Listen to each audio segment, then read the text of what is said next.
Here's a question that sounds simple until you actually think about it. Deer are everywhere. North America alone has an estimated 30 million white-tailed deer roaming forests, fields, and suburban backyards. They are large animals, built from muscle and fat, producing venison that by any nutritional measure rivals beef. They reproduce reliably, they eat grass, leaves, and vegetation that costs nothing to grow wild. They have lived alongside human settlements for thousands of years. Cows, by comparison, were wild aurochs that required millennia of selective breeding to transform into the docile, slow-moving, fence-respecting animals that now cover the planet in their billions. So why did we domesticate the cow and not the deer? Why does the animal that wandered into your neighborhood last Tuesday remain wild while its bovine counterpart became the foundation of global agriculture? The answer involves biology, behavior, psychology, and one of the most important discoveries in the entire history of human civilization. Start with what domestication actually means because most people misunderstand it. Domestication is not taming. Taming is what happens when you take an individual wild animal and through patience and conditioning get it to tolerate human presence. Taming is possible with almost any animal given enough time and the right approach. Cheetahs were kept as tamed hunting animals by Egyptian pharaohs. Tiger cubs raised by humans become somewhat manageable adults. Individual deer raised from fawns by humans become remarkably comfortable around people. Domestication is something completely different. It is a genetic transformation of an entire species through selective breeding across many generations, producing animals that are fundamentally different at the biological level from their wild ancestors.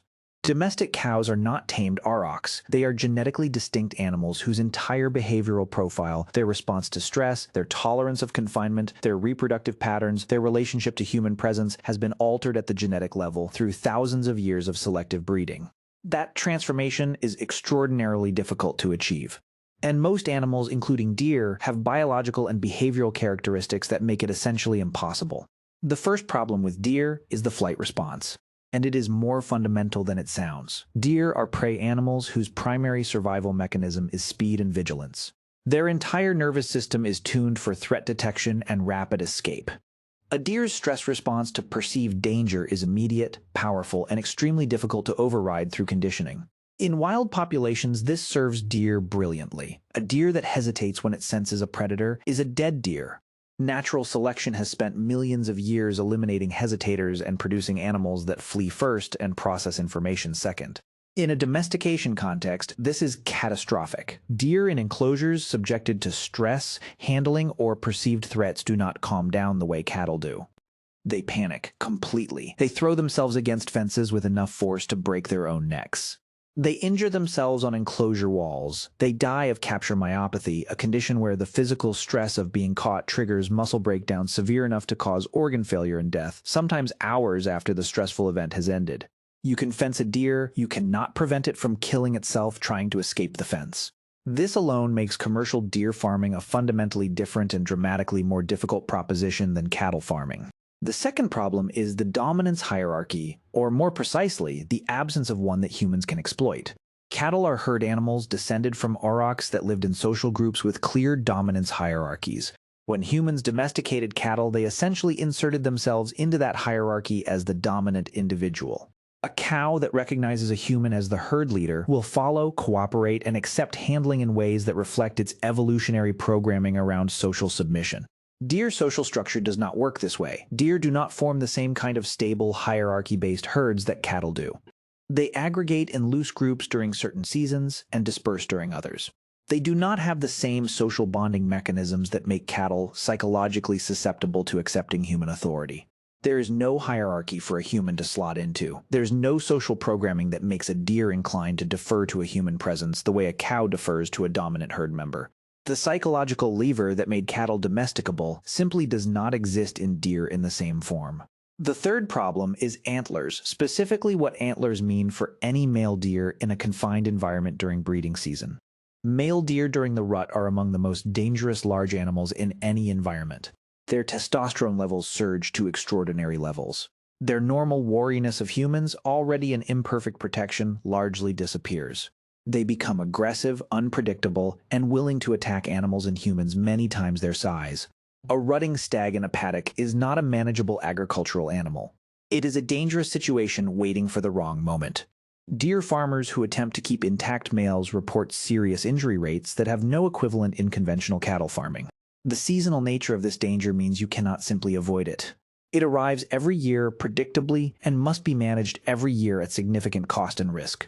Castration solves the aggression problem but creates new ones around antler development and breeding program management that add complexity and cost to an already difficult enterprise. So, given all of this, you might assume that nobody has ever seriously tried to domesticate deer? They have, and the attempts are instructive. Reindeer represent the closest thing to a successfully domesticated deer species anywhere in the world.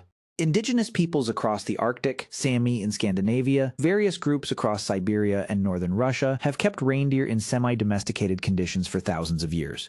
Reindeer provide meat, milk, hides, and transportation across terrain where almost no other domestic animal could survive. But even reindeer are not truly domesticated in the way cattle are. Reindeer herds are managed rather than controlled. They roam across enormous territories. They are not confined to paddocks. They are not handled daily. They retain significant wild behavioral characteristics that make them fundamentally different from cattle in terms of manageability and agricultural utility.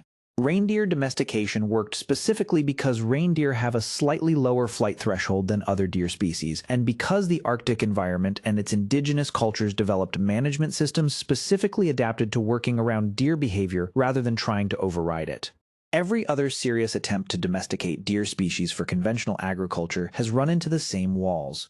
The flight response, the stress mortality, the lack of exploitable social hierarchy, the seasonal male aggression, each problem is manageable in isolation. Together, they create an agricultural proposition so difficult and so expensive that cattle, sheep, goats, and pigs beat deer on almost every practical measure. Here's what the whole story tells you. Domestication is not something humans do to animals. It is something that happens between humans and the small number of animal species whose biology, behavior, and social structure happen to align with the requirements of agricultural management. Cattle were not domesticated because humans were smart enough to figure out how to domesticate them. Cattle were domesticated because aurochs happened to possess a specific combination of traits: manageable stress responses, exploitable social hierarchy, tolerance of confinement, reproductive reliability under human management. That made the transformation possible given enough time and selective pressure. Deer do not possess that combination. Not because deer are inferior animals or because humans never tried, but because millions of years of evolution as a prey species built deer for exactly one thing: getting away from things that want to catch them, and no amount of agricultural ingenuity has yet found a reliable way to breed that out of them. The cow is on your plate because it was the right animal at the right moment in human history. The deer is in your backyard because evolution built it specifically to stay out of reach. That turns out to be a very difficult thing to breed away.